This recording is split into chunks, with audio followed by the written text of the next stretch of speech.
Komisi Yudisial Republik Indonesia merilis seluruh laporan pelaksanaan tugas sepanjang tahun 2022 pada Rabu 27 Desember 2022.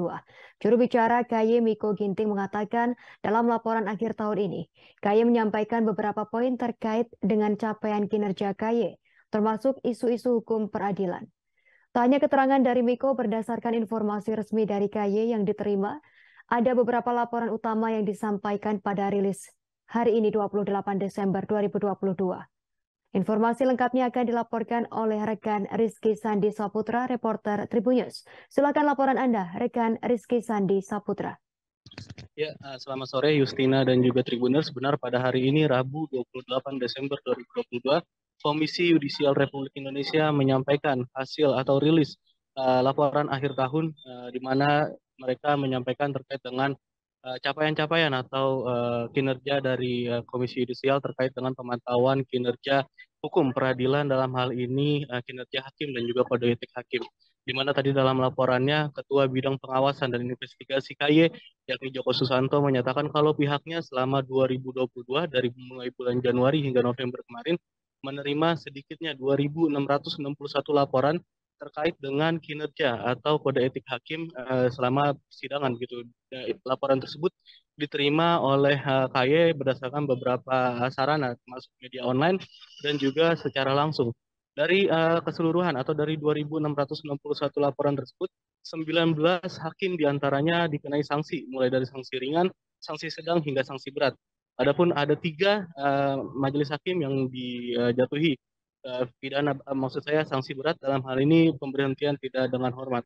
Tak hanya melaporkan terkait dengan laporan penerimaan terkait dengan pengaduan dari masyarakat, tadi juga KY menyampaikan terkait dengan update pemeriksaan kasus Majelis Hakim Pengadilan Negeri Jakarta Selatan, yakni Wahyu Iman Santoso, yang dilaporkan oleh terdakwa dari pembunuhan Brigadir J, yakni Kuat Ma'ruf, terkait adanya dugaan pemberian atau perkataan yang kurang senonoh begitu yang diterima oleh Kuat Ma'ruf. Dirinya tadi ketua dari KY yakni Mukti menyatakan kalau pihaknya sejauh ini masih terus melakukan proses terhadap laporan tersebut dan masih di dalam proses verifikasi begitu Justina dan juga Tribuners. Akan tetapi dirinya juga mengakui kalau proses di dalam pemeriksaan ini memang tidak bisa dibilang cepat karena memang mengingat banyaknya laporan yang masuk dari masyarakat yang tadi saya bilang itu ada 2.600 sekian, itu membuat pihaknya tidak bisa memproses secara cepat terkait laporan dari Kuat Ma'ruf, Kubu Kuat Ma'ruf. Dan dari demikian dirinya menyampaikan kalau proses akan terus berlangsung hingga nantinya proses selesai dan keputusan yang dilayangkan oleh KY terhadap Wahyu Iman Santoso.